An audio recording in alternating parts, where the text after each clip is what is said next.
Chapter 60, The Presumption of Saul.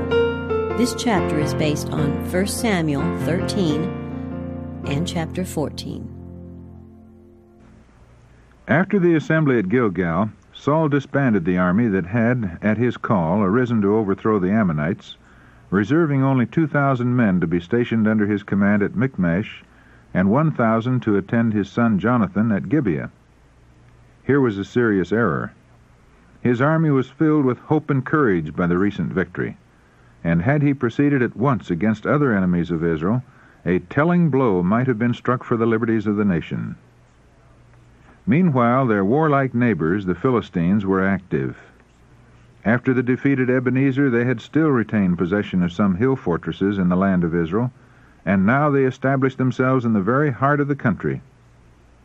In facilities, arms, and equipments, the Philistines had great advantage over Israel. During the long period of their oppressive rule, they had endeavored to strengthen their power by forbidding the Israelites to practice the trade of smiths, lest they should make weapons of war. After the conclusion of peace, the Hebrews had still resorted to the Philistine garrisons for such work as needed to be done. Controlled by love of ease and the abject spirit induced by long oppression, the men of Israel had, to a great extent, neglected to provide themselves with weapons of war. Bows and slings were used in warfare, and these the Israelites could obtain. But there were none among them, except Saul and his son Jonathan, who possessed a spear or a sword. It was not until the second year of Saul's reign that an attempt was made to subdue the Philistines. The first blow was struck by Jonathan, the king's son, who attacked and overcame their garrison at Gibeah. The Philistines, exasperated by this defeat, made ready for a speedy attack upon Israel. Saul now caused war to be proclaimed by the sound of the trumpet throughout the land, calling upon all the men of war, including the tribes across the Jordan, to assemble at Gilgal. This summons was obeyed. The Philistines had gathered an immense force at Michmash, 30,000 chariots and 6,000 horsemen, and people as the sand which is on the seashore in multitude. When the tidings reached Saul and his army at Gilgal, the people were appalled at the thought of the mighty forces they would have to encounter in battle. They were not prepared to meet the enemy, and many were so terrified that they dared not come to the test of an encounter. Some crossed the Jordan, while others hid themselves in caves and pits, and amid the rocks that abounded in that region. As the time for the encounter drew near, the number of desertions rapidly increased, and those who did not withdraw from the ranks were filled with foreboding and terror. When Saul was first anointed king of Israel, he had received from Samuel explicit directions concerning the course to be pursued at this time. "Thou shalt go down before me to Gilgal," said the prophet, "and behold, I will come down unto thee, to offer burnt offerings, and to sacrifice sacrifices of peace offerings. 7 days shalt thou tarry, till I come to thee, and show thee what thou shalt do." 1 Samuel chapter 10, verse 8. Day after day Saul tarried, but without making decided efforts toward encouraging the people and inspiring confidence in God.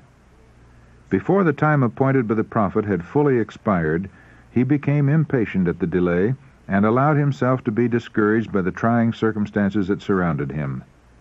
Instead of faithfully seeking to prepare the people for the service that Samuel was coming to perform, he indulged in unbelief and foreboding. The work of seeking God by sacrifice was a most solemn and important work, and God required that his people should search their hearts and repent of their sins, that the offering might be made with acceptance before him, and that his blessing might attend their efforts to conquer the enemy. But Saul had grown restless, and the people, instead of trusting in God for help, were looking to the king whom they had chosen to lead and direct them. Yet the Lord still cared for them, and did not give them up to the disasters that would have come upon them if the frail arm of flesh had become their only support. He brought them into close places, that they might be convicted of the folly of depending on man, and that they might turn to him as their only help. The time for the proving of Saul had come. He was now to show whether or not he would depend on God, and patiently wait according to his command, thus revealing himself as one whom God could trust in trying places as the ruler of his people, or whether he would be vacillating and unworthy of the sacred responsibility that had devolved upon him. Would the king whom Israel had chosen listen to the ruler of all kings? Would he turn the attention of his faint-hearted soldiers to the one in whom is everlasting strength and deliverance? With growing impatience he awaited the arrival of Samuel, and attributed the confusion and distress and desertion of his army to the absence of the prophet. The appointed time came, but the man of God did not immediately appear.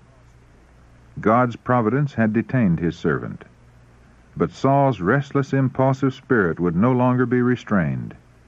Feeling that something must be done to calm the fears of the people, he determined to summon an assembly for religious service, and by sacrifice entreat the divine aid. God had directed that only those consecrated to the office should present sacrifices before him. But Saul commanded, "Bring hither a burnt offering." And, equipped as he was with armor and weapons of war, he approached the altar and offered sacrifice before God.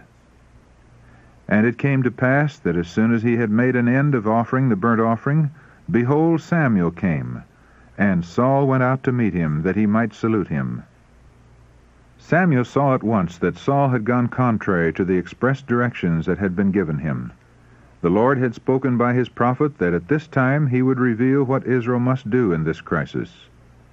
If Saul had fulfilled the conditions upon which divine help was promised, the Lord would have wrought a marvelous deliverance for Israel, with the few who were loyal to the king.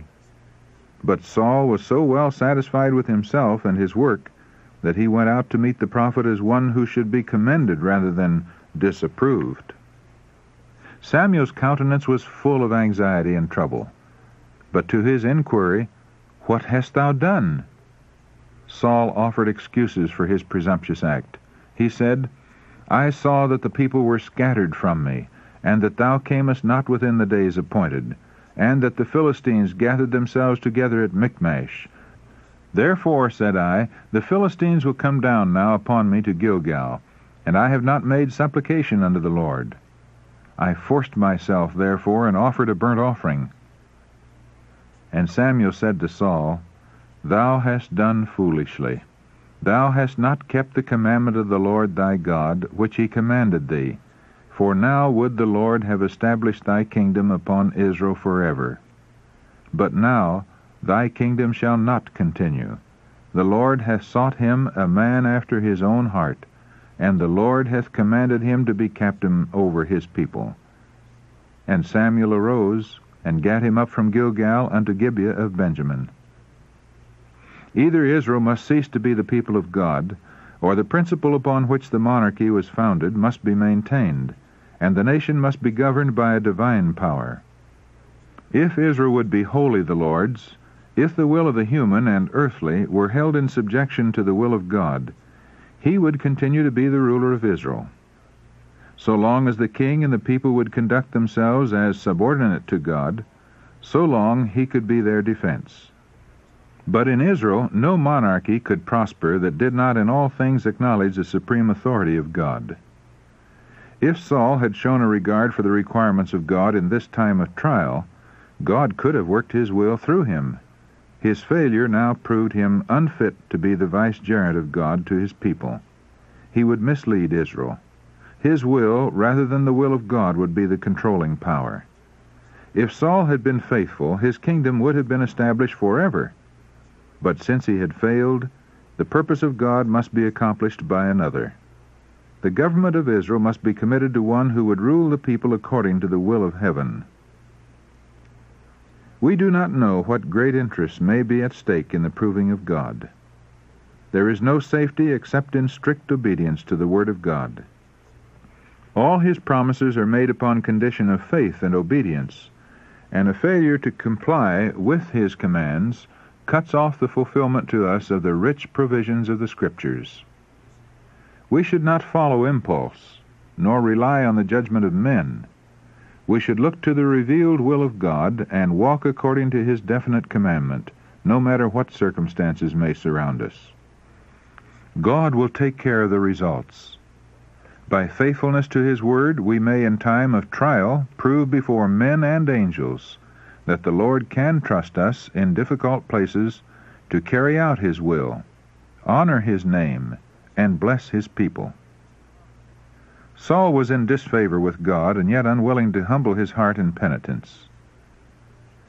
What he lacked in real piety, he would try to make up by his zeal in the forms of religion.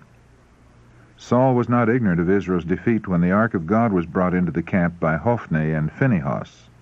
And yet, knowing all this, he determined to send for the sacred chest and its attendant priest. Could he by this means inspire confidence in the people, he hoped to reassemble his scattered army and give battle to the Philistines. He would now dispense with Samuel's presence and support, and thus free himself from the prophet's unwelcome criticisms and reproofs.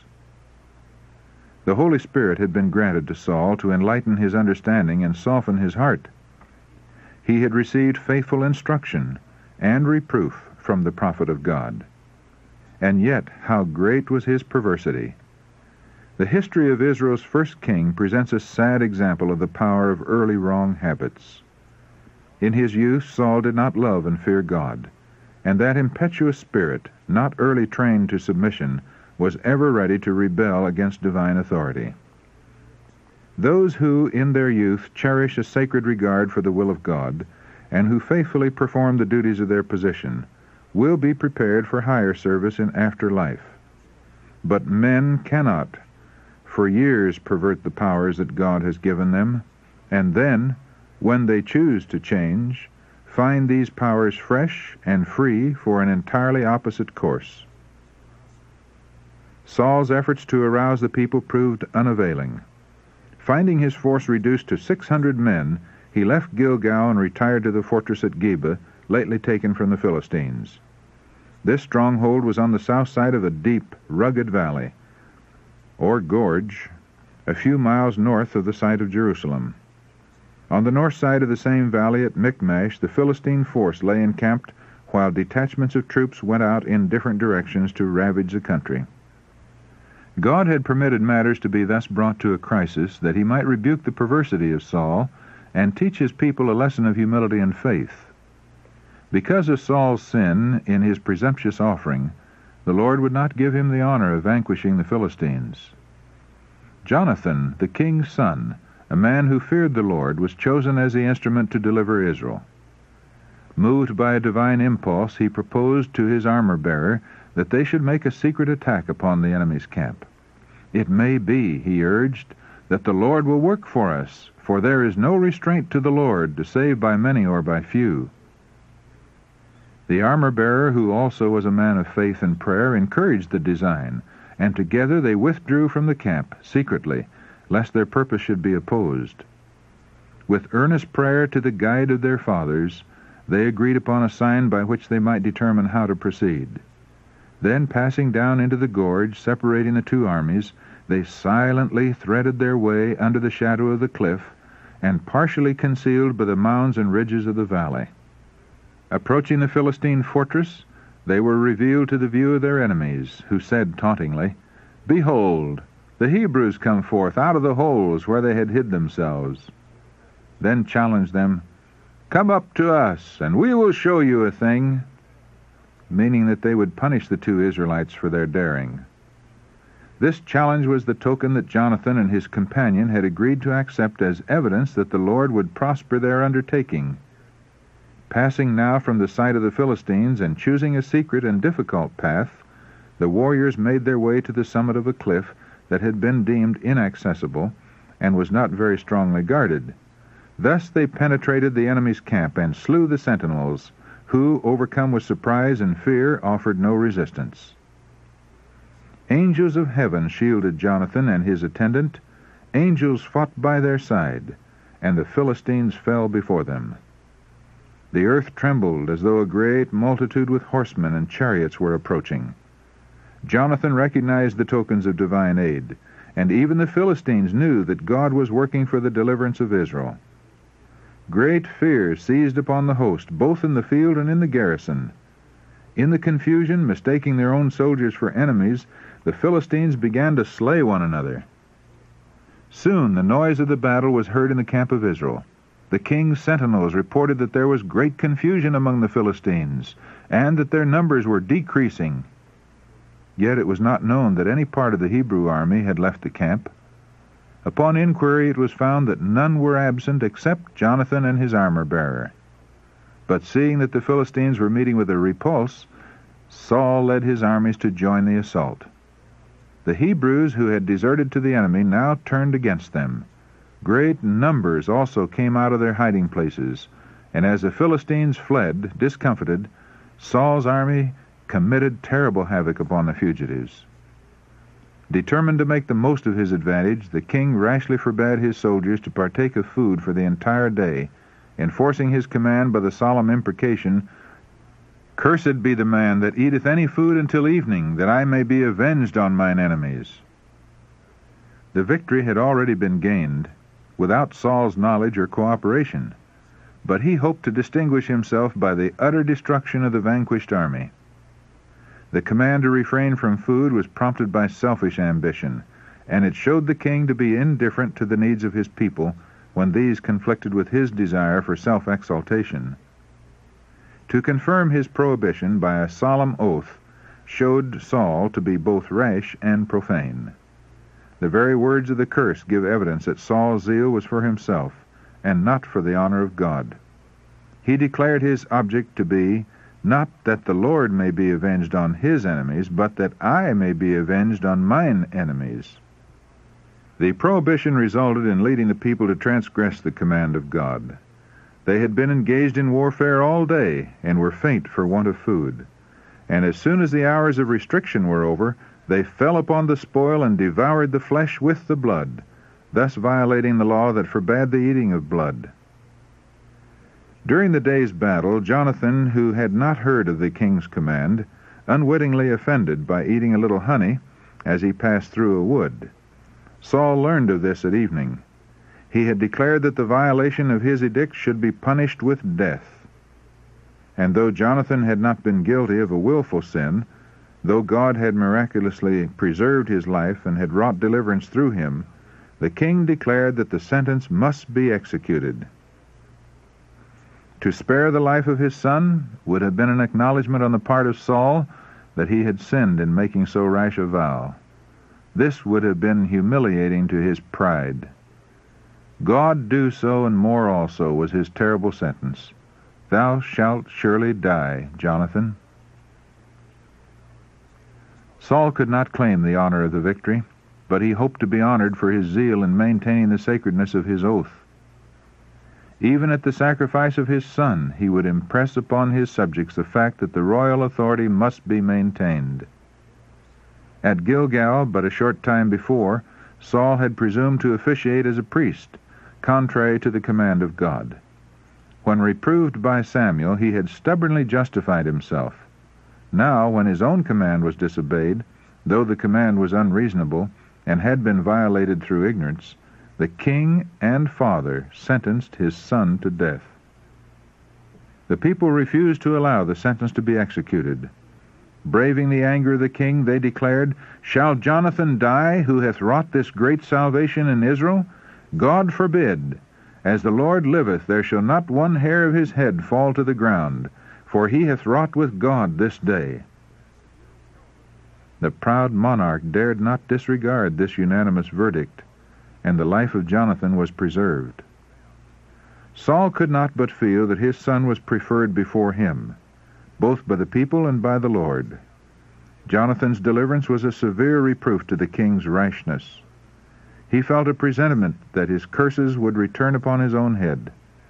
He did not longer continue the war with the Philistines, but returned to his home moody and dissatisfied. Those who are most ready to excuse or justify themselves in sin are often most severe in judging and condemning others. Many, like Saul, bring upon themselves the displeasure of God, and they reject counsel and despise reproof. Even when convinced that the Lord is not with them, they refuse to see in themselves the cause of their trouble. They cherish a proud, boastful spirit, while they indulge in cruel judgment or severe rebuke of others who are better than they. Well would it be for such self-constituted judges to ponder those words of Christ, "With what judgment ye judge, ye shall be judged, and with what measure ye mete, it shall be measured to you again." Matthew chapter 7, verse 2. Often those who are seeking to exalt themselves are brought into positions where their true character is revealed. So it was in the case of Saul. His own course convinced the people that kingly honor and authority were dearer to him than justice, mercy, or benevolence. Thus the people were led to see their error in rejecting the government that God had given them.